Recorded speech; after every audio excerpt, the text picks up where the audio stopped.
Manfaatkanlah 5 keadaan sebelum keadaan yang lain.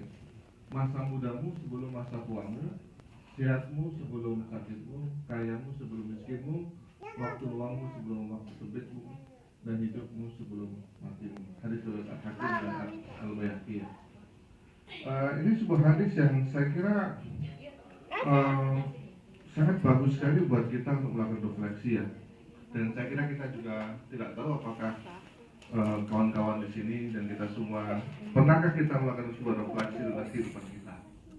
Apakah hidup kita itu berjalan secara rutinitas atau terkadang kita pernah melakukan refleksi tentang kehidupan, tentang kita mau kemana, memaknai hidup ini seperti apa? Saya kira ini bisa menjadi bahan bagi kita untuk kita melakukan refleksi tentang kehidupannya. Kira-kira hadis ini kalau artinya seperti ini, kira nilai intinya apa kira-kira?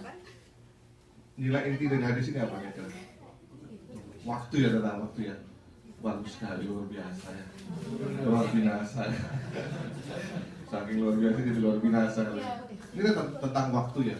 Bagaimana kita bisa menghargai waktu ya. Jadi seringkali kita mengatakan di Indonesia itu kita Islam, kita punya segalanya, kita punya ajarannya, semuanya ada dalam Islam.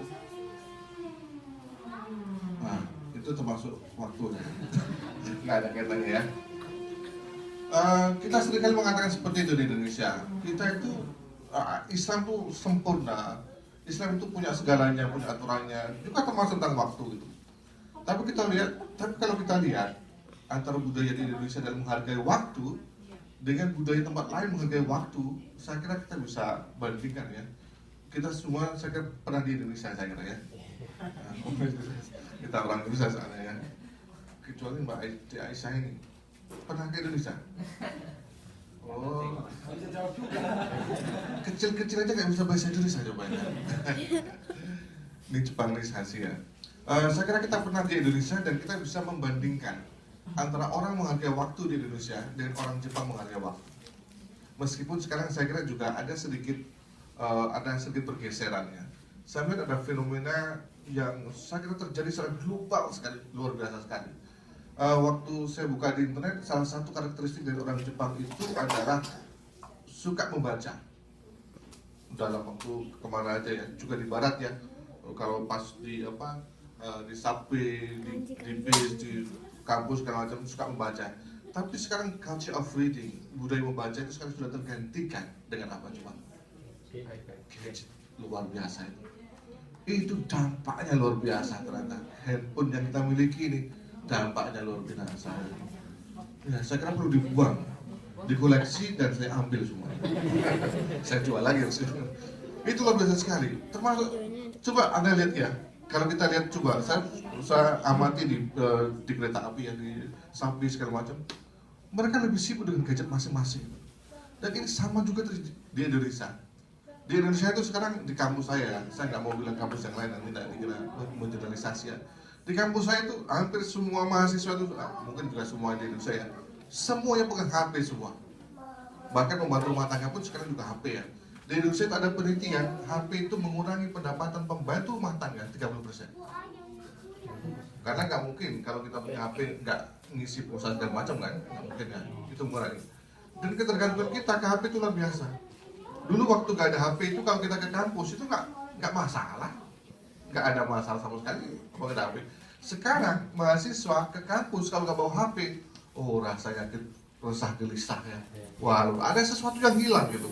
Bahkan di dalam kelas tuh masih curi-curi, masih HP gitu ya, dengan cara gini ya. Saya juga tahu ya Allah, kita luar biasa sekali. Iya. Bahkan di pengajian pun juga pada sibuk HP juga.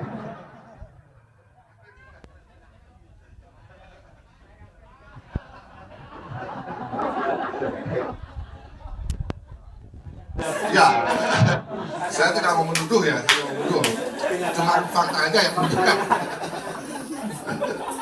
Ya, dulu itu relasi antara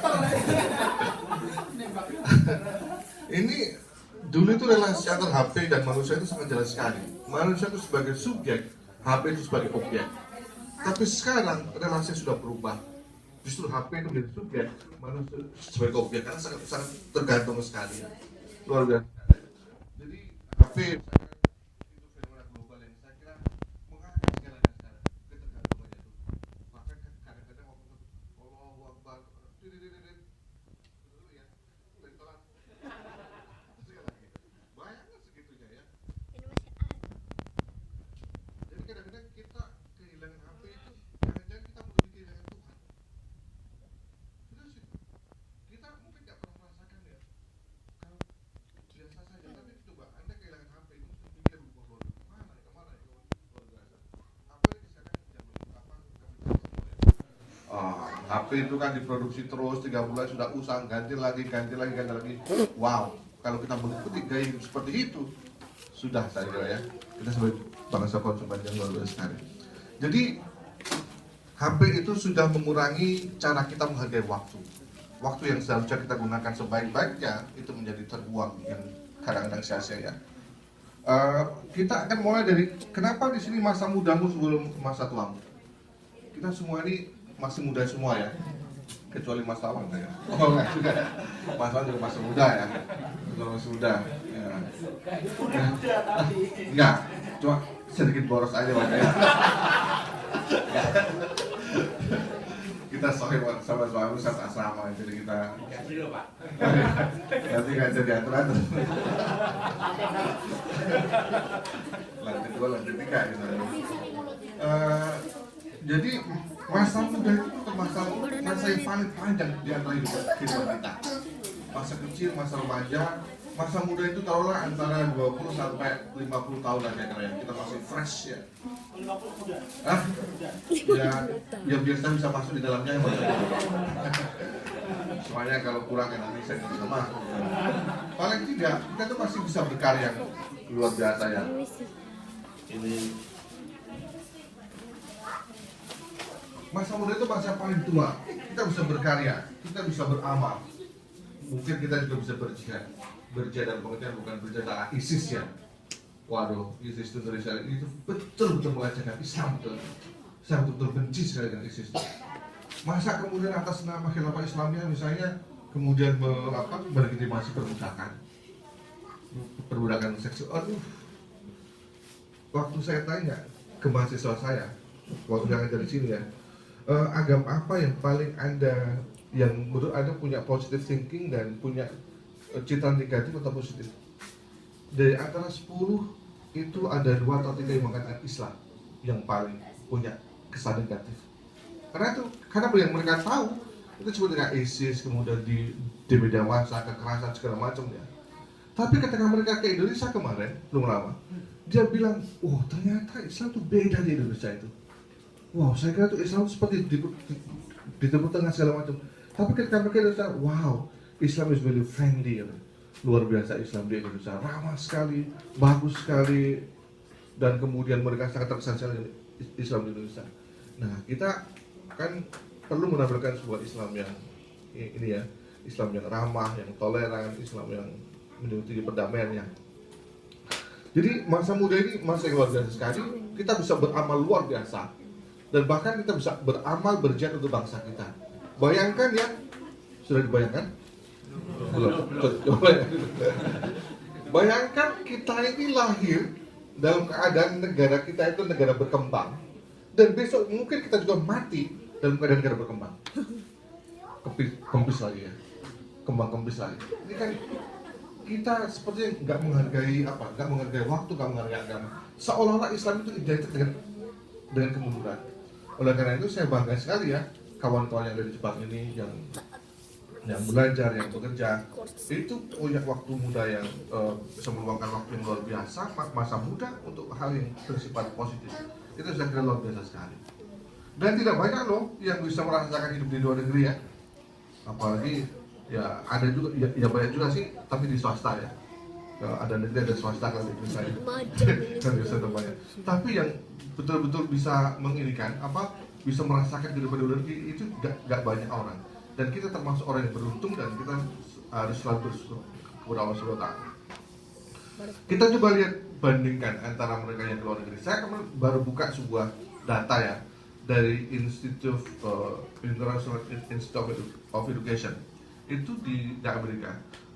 Jadi mahasiswa internasional di Amerika itu kira-kira ada sekitar 1 jutaan ya. Dan yang menyumbang banyak di antara mahasiswa internasional itu adalah dari mana? Cina. 30% dari Cina. Lalu 13% dari India. Lalu Korea Selatan 8%. Lalu kemudian Kanada 3%. Lainnya itu sedikit-sedikit. Coba Anda bayangkan, Cina sekarang sudah menjadi negara yang raksasa sekali ya, secara ekonomi luar biasa sekali. Ditambah lagi dengan SDM yang nanti juga luar biasa sekali. Siapa yang bisa mengalahkan? Bahkan sekarang kalau ke Jogja itu ya, kalau kita mau beli mainan di Toys R Us atau di belakang Malioboro itu, semua mainan itu dari Cina semua. Ini bukan ini ya, bukan anti Cina, bukan seperti itu maksudnya. Enggak. Saya juga dibilang Ahok juga kan ada. Wah, apa Ahok ini.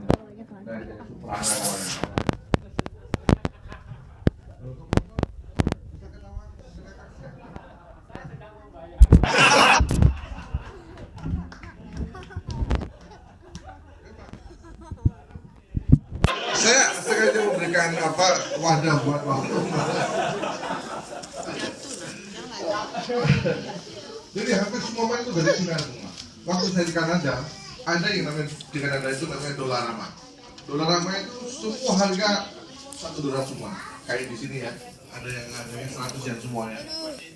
Nah, itu semua di semua ya. Luar biasa kok dengan ekspansinya luar biasa sekali ya. Jadi saya kira masa muda kita alhamdulillah sekali, dan mungkin ya kadang-kadang saya berpikir teman-teman yang hidup di luar negeri ini mungkin pahala ibadahnya mungkin lebih bisa dibandingkan di luar negeri, di Indonesia kali ya. Amin ya. Mengapa? Oh, tantangannya berbeda di sini. Di sini masjid susah kita dapatkan. Kita tantangannya luar biasa sekali. Di Indonesia kita masih dibentengi oleh yang namanya pesantren, madrasah, organisasi Islam, masyarakat Bali-nya itu masih serem sekali. Tapi kalau di sini kita sekuler sekali kan? Di sini kan sekuler sekali. Artinya Anda mau ke neraka, Anda mau ke surga, silakan bebas. Sama juga waktu saya di Kanada dulu, itu juga sangat bebas sekali. Anda mau ke jalur neraka silakan, ke surga silakan, boleh silakan. Kenapa? Negara ini benar. Tapi itu tantangannya luar biasa sekali. Jadi mungkin menurut saya jangan-jangan teman-teman yang hidup di luar negeri ini yang istiqomah dan Islam itu barangkali mungkin palanya bisa jauh bisa dibandingkan di Indonesia ya. Karena tantangannya, apalagi yang buka restoran. Apalagi restorannya bagus ya. Wah, saya pernah di bapak-bapak sekali ya. Makanya waduh, luar biasa enak sekali ya. Wah, sama orang Jepang juga nggak gratis lah, nggak enak lah. Dan hari ini kan udah sekali saya menikmati makanan di saya. Rasanya itu maknis betul. Sehari-hari makanan kita kalau di kantin kan ya soba, kemudian nasi, ikan. Nah, tiap hari itu ini juga ya. Tapi waktu di malam saya dapat sarden ya. Saya masak sendiri dengan niat yang membayangkan yang enak-enak dulu ya. Membayangkan yang enak dulu, saya masak luar biasa, enak sekali. Untuk saya. Sarden ya. Jadi masa muda masa yang luar biasa sekali. Oleh karena itu, mari kita manfaatkan waktu kita yang luar biasa ini untuk berkarya dan sebagainya. Kemudian yang kedua, masa muda itu adalah masa kematangan kita dalam berpikir dan bertindak. Kita sudah berbeda sekali dengan dulu. Waktu kita remaja kan mungkin kita nggak pernah mikir apa ya. Tapi sekarang kita sudah mulai berpikir yang serius, yang lebih tertata, emosi kita juga lebih tertata. Dan saya kira di sini juga kawan-kawan sekarang juga sudah matang dalam berpikir, bertindak segala macam, emosi sudah. Ini adalah waktu yang luar biasa. Merupakan kelanjutan kita dari dulu ya. Lalu yang ketiga, masa tubuh berkembang dan berkembangkan idealisme. Saya kira kita semua dulu mungkin sebagian besar pernah jadi mahasiswa ya. Mungkin ya, sebagian besar kita waktu dulu mahasiswa kan, wah zamannya idealisme muncul ya luar biasa sekali. Saya dulu juga pernah mahasiswa ya dulu. Ya jelas ya. Kalau kan kamu masih dulu wah idealisme. Apalagi sekarang itu masih ya tempat